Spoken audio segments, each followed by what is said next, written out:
Aner malakan yam biya malakan Nuer TV ate kon ka job mi jidit mi de kon lingwasame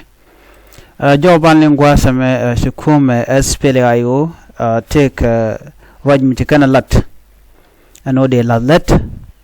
ka loin Dr. Riek machar ka raj dana tikana lat ko de kan perde kan nyot re kuma ka South Sudan ka do dana de Riek machar de jalun ka je kan ne de ala kon tin cha yen ka je kel ko riek machar ci jan karo da cha yen kan ne tungwan no warga e ci kana gorno wal me cha gore uri shal ke na tanelo yeda ka changang wan ka pay di ron kina dangro wi jan dangro wi dich jowe shalat long jani ka khimal ka men gor ken o de twok de Dr. Riek machar de jalun ka de ne dial ko ken te la jas pele ayo de kalun reti jen no Nathaniel Jen a deputy chairman KSPLIO jaram dana la leri ki right ni lat no ka kume ko jena la deputy chairman ne ka jan gwada ci Dr. Riek machar mi ci jena tere ti jen so jaram dana roch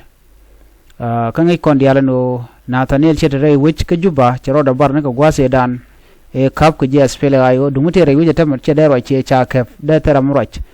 man jakum SPLIO ka bagwa o ci Nathaniel yet o ce jen anyok o de ni ken ta garar ta gangaro din chirgamen shaling no ka morobo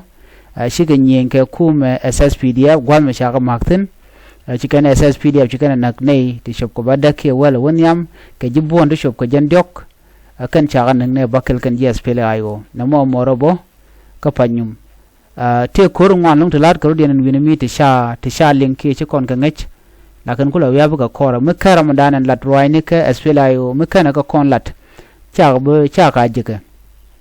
ko tal pun kon roy ka tal pun to ko kene ko na ngech ko media na tong me la kan ka ga kan ti tin chal ga ti kuma ko jike na gorno ba mandan tin ba ngach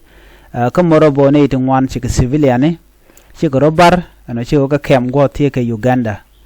shirke me shalan me shange kuma SPLIO en go yene woje rodun ka morobo te kuje wakai Equatoria ka Western Equatoria waka Center Equatoria so kan go the content kwa target kuma kirma yadi ala SSPDF ko jen ala lwanke le gore jen wo baja karawi ka South Sudan la de la jaga ka lwak kuma Uganda manana ku kale chonkel ko kum Uganda jare wi ke juba ka en kum Uganda men le de long la de wo be renyal be jak ko youth can drone so jena mone en Nathaniel yer war ganche kul gor gwasa me jene de kume de kwer kume dung SPLIO de jelun ci war gam ci jak budi shal ka Mahmoud Ali Yusuf Ramadana la kwer Africa Union chairman of Africa Union redul kamiji kanadul shela no de warga mo de Dr. Riek machar de jelun mi she warga jagone en AU delegation shukan gorno de ka jek ke Dr. Riek machar ka gwade dan but chaga be peno jekan ka ja ko gwawo de ka jek ala Nathaniel yen mala de longa jen yen ji Africa Union jega ke Dr. Riek machar ten ngaja ta dana te ka je ta pol ka poinde ta shanga jere jami kay nyok roje ke kum kirma yadit ko ba jalu nyane kirma yadit che kwar mo kon ka to kirma yadit use ne dialati te la moje yote use de SSPDF ala de jane naga gad jane ka der gad jane chikan ngani je ko gad jane batel yote ngwane pe ka ne de pe longa je Uganda ko la pe ni Uganda be de Uganda baga pe yon kuma ke de ni janen kono ko le jako wonyin kan wore ke wonyin ge kuma SPLIO la ka jaka ko bikan ne ti bikan ko nak bat pe ji Uganda ga yotu wan de jemi sha report ya lin ka kum Uganda men chalat kan tele yotu ti kan ga yor penya kan gor ke yotu chop ke 36.1 billion Uganda shilling de oja yor ngwalong kan yo to ko gor ke wode te ke ne kon la de ni Uganda ka tadin re wich ka juba duno kana gai ken gata da na shenkan ga jaga juba ka tal yuriya to kum Uganda so no mo me tin me chala da kum Uganda ken gor ken yoto ngwalong bo kum South Sudan to kwa ne ken kwa la kokaje so ne me miditen so kir me yadit she kwer me gwa ne de kon nyinga na ka ne de kon de jur ala mercenary ka ne kon nyin ka na ka spele ayo ka ne de kon la jaga wan wer wa kan nak dawich e ko chunkan kel ka dakreng machar a chengile chunkel ba ka dakreng machar ka chi de chi la ro che bu chubre do arun mo ano shi kir me yadit chenok so man bia kulingene kir me yadit man gore long gore jen odara kondial nak ala all the strong people kan wer community tim bum kan long gore jen odara kan nakandial but kan ngani je ne de kon ka kel ga government ke ne ti weak to tell power but yours kan ke kir ko bugun wer kulanak